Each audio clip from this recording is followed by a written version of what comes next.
আসসালামু আলাইকুম গাইস, কেমন আছেন সবাই? আশা করি সবাই ভালো আছেন।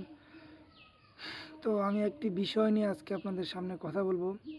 সেটি হচ্ছে, আপনারা যারা এখন পর্যন্ত বা জীবনের প্রথম প্রথম বলতে এখন পর্যন্ত কোনো দিন বিমানে বা ফ্লাইটে বা এয়ারলাইন্সে বা বিমানবন্দরে যান নাই বা বিমান দিয়ে কোনো জায়গায় যান নাই, জীবনের প্রথম ফার্স্ট টাইম আপনি হচ্ছে বিমানে ভ্রমণ করতেছেন বা বাইরের দেশে কোনো কাজে যাচ্ছেন বা স্টুডেন্ট বিষয়ে যাচ্ছেন, যাই হোক। তো প্রথম প্রথম যারা যান তাদের মধ্যে তো অনেক প্রশ্ন বা অনেক অনেক মানে অনেক কিছু থাকে, যে অনেক প্রশ্নগুলো থাকে। তো এই প্রশ্নগুলো আর কি এখানে আপনার কি কি করতে হবে এই বিষয় নিয়ে আমি আর কি আপনাদের সামনে আলোচনা করতেছি।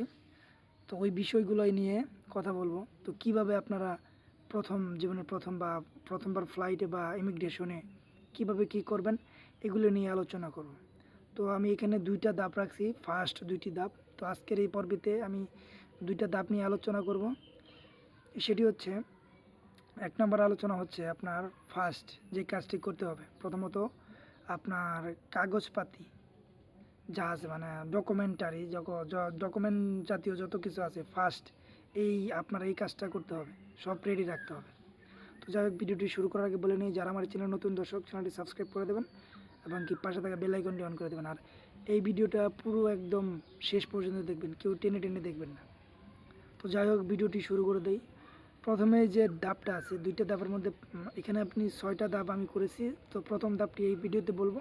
প্রথম ধাপটি হচ্ছে, আপনারা যারা এই যে বাইরে স্টুডেন্ট বিষয় বা বলেন ওয়ার্কার বিষয় বা ভ্রমণ বিষয়, আপনারা বাইরে যাচ্ছেন বা প্লেনে যাচ্ছেন, তো ইমিগ্রেশনের আগে, তো আপনারা যেদিন যাবেন, আপনাদের যেদিন ফ্লাইট, তার আগের দিন আপনাদের ডকুমেন্ট বা কাগজপাতি সব রেডি রাখতে হবে।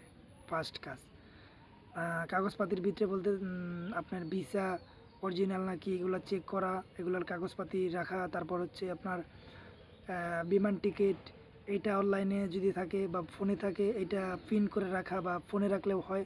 আমি মনে করি যে না, প্রিন্ট করে আপনার হাতে রাখা ভালো। তারপর হচ্ছে, এখন তো করোনা মহামারী, তো আপনার করোনা ভ্যাকসিনের যে সার্টিফিকেটটা আছে, এইটা আপনার কাছে রাখতে হবে।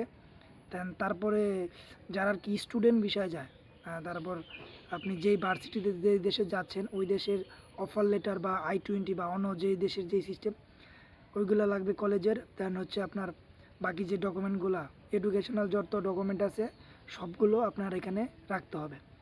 দেন অনেকে আছে ওয়ার্কিং বিষয়ে যায়, তো তাদের ক্ষেত্রেও একই। তো আপনারা যেই কোম্পানির আন্ডারে বা কারো মালিকানা আন্ডারে, যেই আন্ডারে যাইতে যান না কেন, আপনাদের পুরোপুরি ডকুমেন্ট সাথে রাখতে হবে। আরও কিছু ডকুমেন্ট আছে যে আপনার এই ডকুমেন্টগুলা এই হ্যান্ডব্যাগ বা হাতে রাখবেন। একটা আছে লাগেজ, যেটা হচ্ছে আপনার এই কার্গোর সাহায্যে আর কি আপনি রেখে দিলেন, ওইখান থেকে আপনার অটোমেটিকলি আপনার প্লেনে বুকিং হবে, ঠিক আছে। আরেকটা হচ্ছে আপনার হ্যান্ডব্যাগ। তো এই আপনার এই দুইটা ব্যাগের মধ্যে আপনার যেটা এই কার্গোতে চলে যায়, ওই ব্যাগে কোনো সময় আপনার ইম্পর্টেন্ট কাগজপাতি বলেন, দামি কোনো জিনিস, এগুলো রাখবেন না। আর হচ্ছে এগুলোতে এই বড় ব্যাগ যেটা কার্গোতে চলে যায় অটোমেটিক, ওটাতে ব্যাটারি, তারপর ইলেকট্রনিক্স যাবতীয়, তারপর হচ্ছে যেগুলো ব্রাস্ট, বোম, তারপর হচ্ছে গ্যাস লাইট, এগুলো রাখা যাবে না। আর দেন হচ্ছে এগুলো কি করবেন, কাগজপাতিগুলো সবসময় হাতে রাখার চেষ্টা করবেন, ঠিক আছে। তো প্রথমত হচ্ছে, আর একটা বিষয় হচ্ছে, আপনারা হ্যান্ডব্যাগ যারা নিয়ে থাকেন, মানে হ্যান্ডব্যাগ হাতে যে ব্যাগটা থাকে, এগুলোতে কাগজপাতি রাখবেন, বা হাতেও রাখলেও সমস্যা নেই। এগুলো আবার আপনি প্লেনে ওঠার পর উপরে রাখার জায়গাও আছে, আপনি রাখতে পারবেন, কোনো ব্যাপার না।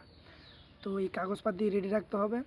যদি আপনার জীবনের প্রথম আপনার এয়ারলাইন্সে বা ফ্লাইটে বা ইমিগ্রেশনে যেয়ে থাকেন, দেন তারপর হচ্ছে কাগজপাতি আরেকটা বাকি আছে, মেডিকেল রিপোর্ট, করোনা ভ্যাকসিন, তারপর হচ্ছে ভিসা, তারপর বিমান টিকিট, এগুলো সব আপনার এভরিথিং চেক করে কাছে রাখতে হবে। এবং কি আপনি যদি পারেন, বাড়িতে এক কপি রেখে গেলেন, আবার আপনি সাথে করে এক কপি নিয়ে গেলেন, সবচেয়ে বেটার আপনার এটা হবে।